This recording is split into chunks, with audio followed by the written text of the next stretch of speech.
You always need an agreement no matter what you do. Okay. I don't care if it's your best friend in the world. You have to have it. You must have an agreement with every person you do business with. Advertiser, affiliate. If you're doing 1099s where you're hiring people, obviously, if you have employees, right, you have an employee agreement. Anything you do, agreements, always have it in writing. So there's something very clear on what you're doing, so that if there's any issues later on where you perceived it differently than I did, then we just go to the paper.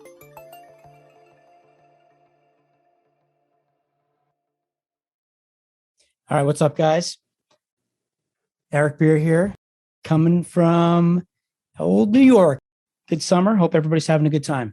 Today, we're going to talk about the advertiser, how to do a deal with an advertiser, things to look out for when you're working with an advertiser that will allow you to protect your interests when you're working with affiliates or publishers. Someone in my text community asked me to do this for them, so I'm going to do so. This is the benefit of being part of the community. So if you want to be able to get me to do some content that might be helpful for you in your business, join the text community, ask me some questions. Yeah, I answer them, and then I'll also do some content if it makes sense. So number's 917-636-1998. So today we're going to talk about doing a deal with an advertiser and things you should be looking out for. Okay, I want to be really clear on this. I'm not a lawyer. This is not legal advice. I'm not going to get into anything on the legal side. Appreciate you guys being here. If you're not subscribed, subscribe, like the button, comment on anything you see here that may be of interest to you that could help you. Yeah, let's get some things going. If you agree, great. Tell me. If you disagree, tell me. If you have any questions, fire away. Of course, like I said, you can text me 917-636-1998. And I will be able to communicate with you directly. So like I said, someone in the text community asked me to do this. They said they were running some deals with, running advertiser deals with some affiliates, and they got burnt. And they were like, what do we look out for? How do we protect ourselves? So we're going to dive in a little bit on some of the things that I look at from a business decision and some of the things that we do to protect ourselves. This is not a legal recommendation for you to do anything, right? You need to talk to a lawyer on creating your own contracts. Nothing I say here is going to help you. I'm not a lawyer. I'm not giving any legal advice. I'm just kind of going over some of the things that we do when we do deals in our contracts that try to help us and benefit to our advantage in the marketplace. So with that said, let's dive in pretty quickly. Let's keep this quick and short. Advertiser contract, how to protect your interests. Okay. Some contract sections here. So you want to have the contact information of you and your advertiser. Of course, the deal, the details, like what are you doing, right? Is it a CPA, CPL? Are there any restrictions on the offer, like a geos, what locations they're allowed? Are you capping it on how many leads per day, how many leads per month, et cetera, any kind of bonuses, whatever's in the deal that you're doing with the advertiser, you want to have that in some sort of like notes section allowing you to write that stuff in as you're doing things. And then there's just purpose definitions, confidential information, non-disclosure, non-use, right? Maintenance and confidentiality, ownership and no license, warranties, limitation of liability, remedies, term, non-solicitation, non-compete, non-raid, dispute resolutions, miscellaneous, jurisdiction, all that stuff, right? I'm not going to get into that because I am not a lawyer. So I'm just showing you some sections that would be in your contract, but that is not my expertise. That's not what I do. So we're not going to talk about that today. What we are going to talk about is some of the things within the contract on when it's a business decision. So number one, when you're working with an advertiser, what you want to try to do is you want to try to get them to a place where you have a non-compete. What does that mean? Right? So from my perspective, the way I look at it is if I'm working with you and you're an advertiser and I'm going to go out to the marketplace as a network and go find affiliates, publishers, people that are going to drive traffic to the advertiser's offer that they do not have today. Okay. That means that I'm bringing people, distribution to the table that they never had before, right? I want to protect my interest there. I don't want a publisher to start running an offer from an advertiser. It starts working well, and then they try to go and circumvent me and go talk to my advertiser directly. right? Sure, you want to have that in your agreement with your affiliates and publishers, but it's a little harder to do that, right? So you want to do that through the advertiser. If you have a good relationship with your advertiser and they can agree that you're bringing value to the table and you are actually working your butt off to help them get their offer out into the marketplace, and they're only paying when you drive some action, I mean, it's really a no-brainer for them, right? And the thing is today they don't have that traffic. So it's not about traffic that they currently have. It's just anything you bring to the table today, from the minute they sign that contract with you, you should have some ownership there, right? Some protection with your business. So typically we put something in the agreement saying during the term of this order for a period of 12 months thereafter. That's important. 12 months thereafter.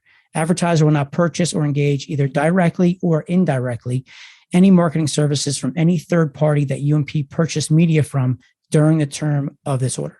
Okay. The reason why you put 12 months thereafter is so that if they fire you, right, you want them to not be able to work with the people that you brought to the table for 12 months. Or if they do, they got to continue to pay you for 12 months, right? If you don't write that, then yeah, you could have a non-compete during the term. Once they fire you, well, then what? You're out, right? So that's to protect you from you getting fired when you really didn't do anything wrong. They just want to work direct and go around you. Normally, advertisers don't do that. Normally, it doesn't happen. And this is why you put in here, you don't want them to do it either directly or indirectly, right? Most advertisers won't directly try to circumvent you, ever. But what will happen is the people that you're working with, there are some affiliates that they will try to circumvent you. They'll try to squeeze you out. And the advertiser may not know that, right? They don't know every source that they're getting from you as a network. So what we want to put in here is indirectly, meaning like if you bring to the attention to the hey, you just started working with that affiliate who's been running traffic with us for the last 12 months.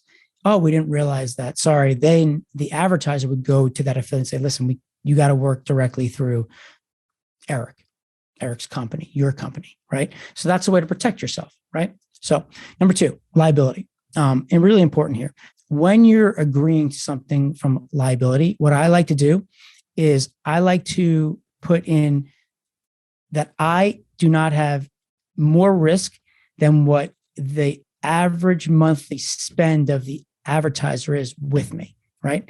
So what that means is like, why would I agree for them to sue me for millions of dollars if they're spending 20 grand a month with me? Makes no sense, right? The risk reward isn't there. If something goes wrong, they're going to sue me for millions and take my company down, but they're paying me $20,000 a month. No. So what I like to do is I like to do it where it's on an average monthly. What you could do is you could say over the last 3 months, whatever the average monthly spend of the advertiser is, that is the limit that they can come after you for.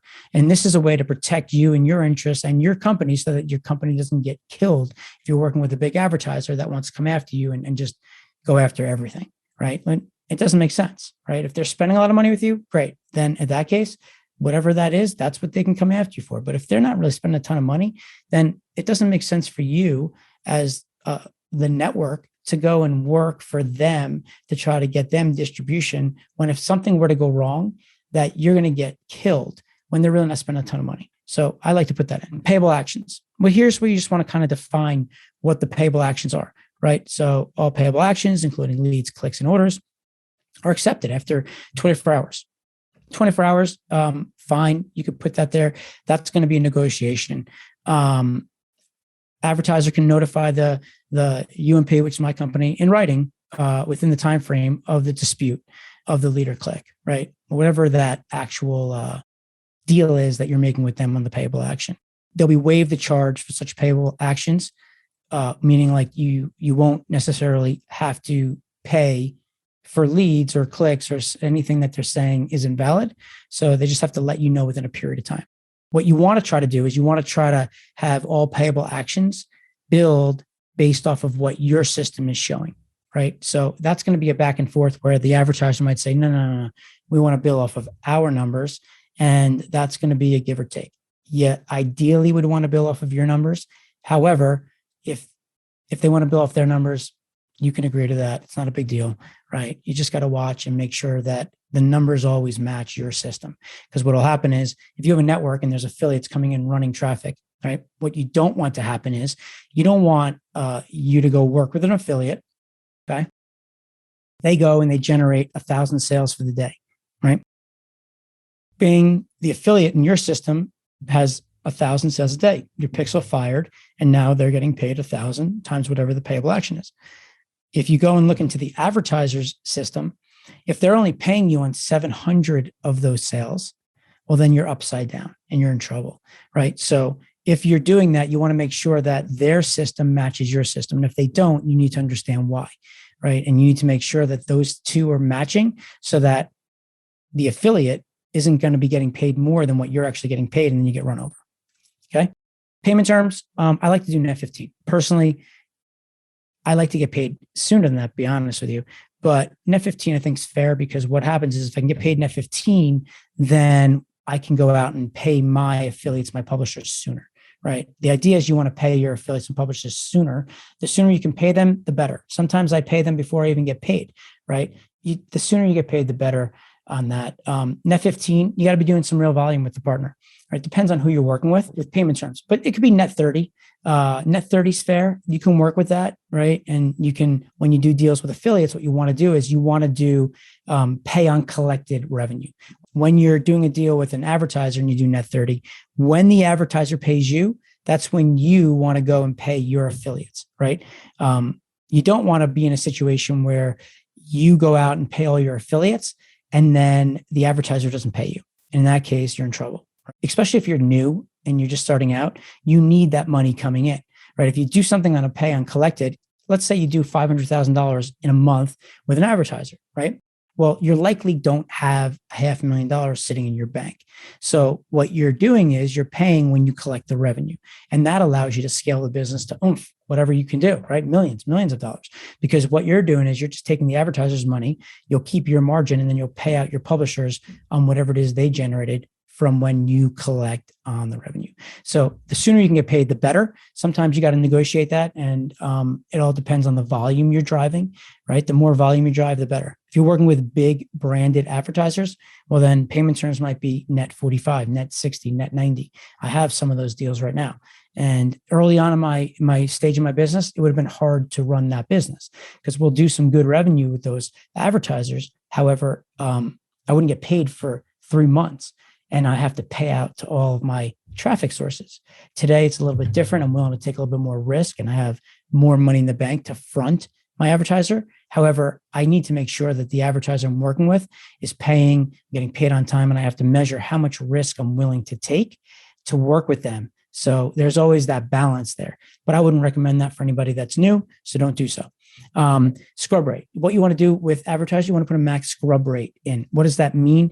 It means that they can only charge back a certain amount of clicks or leads or sales for that month, right? So a lot of times standard is 10% max scrub rate, which means that if you generate 50,000 leads in the month, they can't return more than 5,000 leads to you.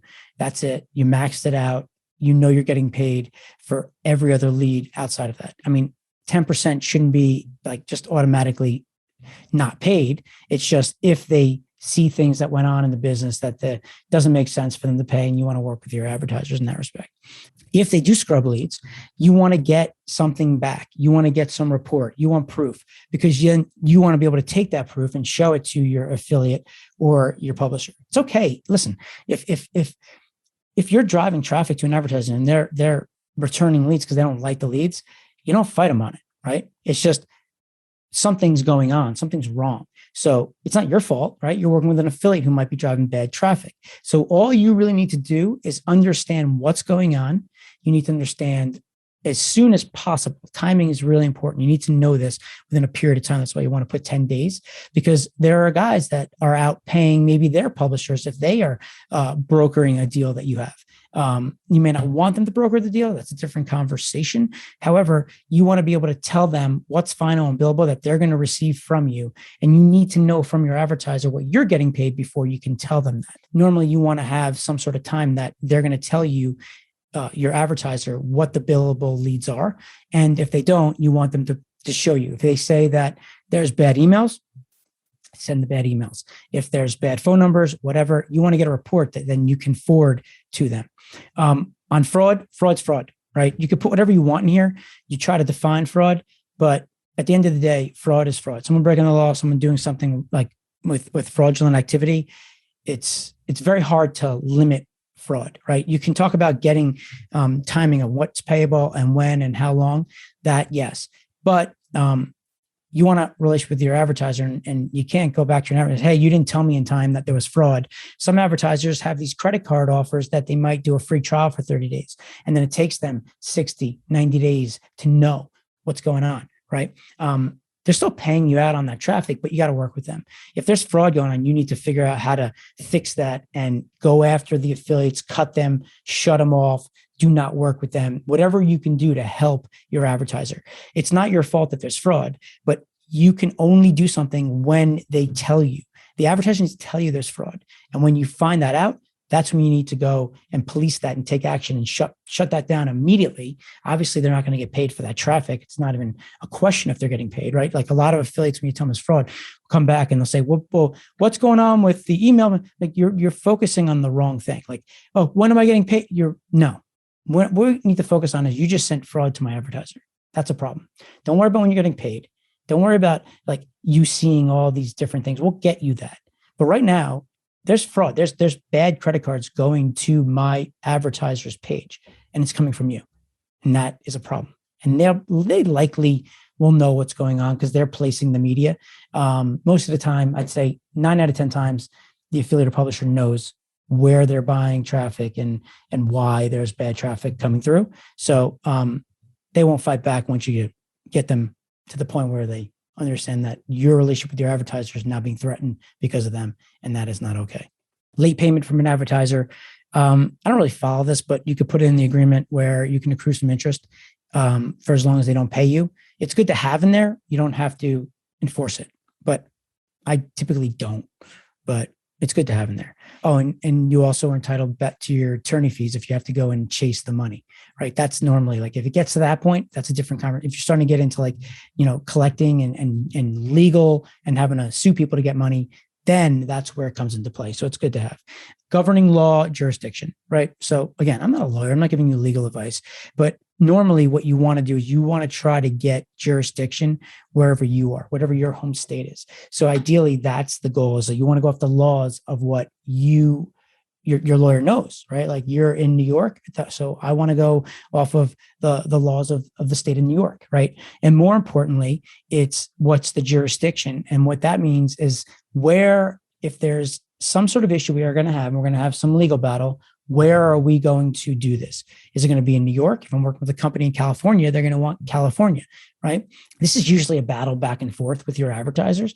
And what I like to do, and what I feel is a good compromise, is I usually make the jurisdiction the defending party. So what that means is we don't decide that it's New York or California, right? What we say is in the agreement, the jurisdiction is the defending party. And what that means is if the advertiser is going to sue me, then we're going to have jurisdiction in New York. If I were to sue the advertiser, the jurisdiction is in California. And what it does is it also like stops people from going and suing them, right? And just having conversations, because most of the time, usually could work things out. If you work with people that are good people, you never really have to do anything with an agreement, like it's relationships, but you do always want an agreement. I will stress that no matter what, business 101, you always need an agreement no matter what you do. Okay. I don't care if it's your best friend in the world. Yeah. You may never look at it, but you want to have it. You have to have it. You must have an agreement with every person you do business with. Advertiser, affiliate. If you're doing 1099s where you're hiring people, obviously if you have employees, right, you have an employee agreement. But anything you do, agreements, always have it in writing. So there's something very clear on what you're doing, so that if there's any issues later on where you perceived it differently than I did, then we just go to the paper. This is it, guys. For the most part, these are some of the business decisions that you want to look at and make when you're working with an advertiser that are going to protect your interests. And I'll leave you with one that's not on here. Here's the bonus one. And this is something that you want to do when you're working with advertisers. If you can get the advertiser to become exclusive with you, you become agency of record. That is so powerful for you and your business. What that means is the advertiser is going to work exclusively with you, and your job is to get them distribution throughout the network, throughout your network, throughout all the affiliates in the world. There's a lot of advantages to an advertiser by doing that, right? If you can move the needle, right? They pay you one time. They deal with you. They don't have to police any affiliates. You're doing all that stuff. That's your job, right? But you know it well. And if you can get them to a place where they're looking for X amount of traffic per month, X amount of sales, and you can over deliver and get that for them, that's where you have a chance to become the agency of record, right? But if you're somebody that can't really drive any volume, and it's very hard to become exclusive because they need to go outside your network because you're not delivering what you promised for them. So even if you do get exclusivity, if you're not delivering, it's not going to work. And you can't fight it because you're just not doing your job to get them what they need, right? As much as they're willing to do so, it doesn't work. But if you can, it's so powerful, because then what happens is that offer in the marketplace is ultimately yours. It's like having your own offer, right? Anybody who wants to run that specific advertiser offer would have to come through you and your network. And that is super, super powerful. That gives you so much leverage and the ability to go out and find awesome affiliates and advertisers. Will work together and will build a huge business. And at times I'm even transparent, right? Like a lot of people have these networks that are closed, meaning they won't tell the advertiser who's running traffic because that's their value on the back end with their affiliates. But that's why I like to put in the non-compete of, hey, listen, anybody I bring, they're mine, right? And what happens is now you'll know everybody I'm running traffic with. I don't have to hide anything from you because you're not going to go around me. So we all can work together, right? There are times where I get my affiliate or a publisher on the phone with my advertiser and me, right? Because we're all going to like brainstorm and think about what's the best way to go about building and growing this business. And it works, right? Full transparency. More transparency you can have, the better. But relationships with advertisers are huge. But the whole idea is to protect your network, protect your interest when you're working with affiliates. You really want to have a good relationship with your advertiser. And once you do that, then you're protected. Sure, you can try to get your affiliate to agree to all these things on their agreement. And if you can, kudos to you, it's extra protection. But a lot of them won't agree to that. That's not worth it, right? Because at the end of the day, if you have something in writing where the affiliate can't go to you, but then the advertiser wants to work with that affiliate, you're going to stop them? I mean, it doesn't look good, right? It just doesn't look good, and it's not good business. So it's like in the beginning of the relationship, when you're with the advertiser, just get them to agree on all these things that you're protected. And at that point, whenever this business starts getting going and you're kicking it, you're really not in a place where you can get squeezed out and, all this hard work goes to nothing. So with that said, I hope this was helpful for you guys. To the person that asked me on my text community to do this, I hope this is helpful. If I didn't answer every question you had, ask me in my text community, right? You know what to do. For the people that aren't part of the text community, 917-636-1998. Ask me questions. I will answer them. I will help you with your business. If you want me to do something of content on the podcast, on YouTube, I will do it. If it makes sense and will be helpful for you and others, I'll do so. So hopefully this was helpful. With that said, appreciate you guys' time. Thanks for being here. I'm out. Enjoy summer.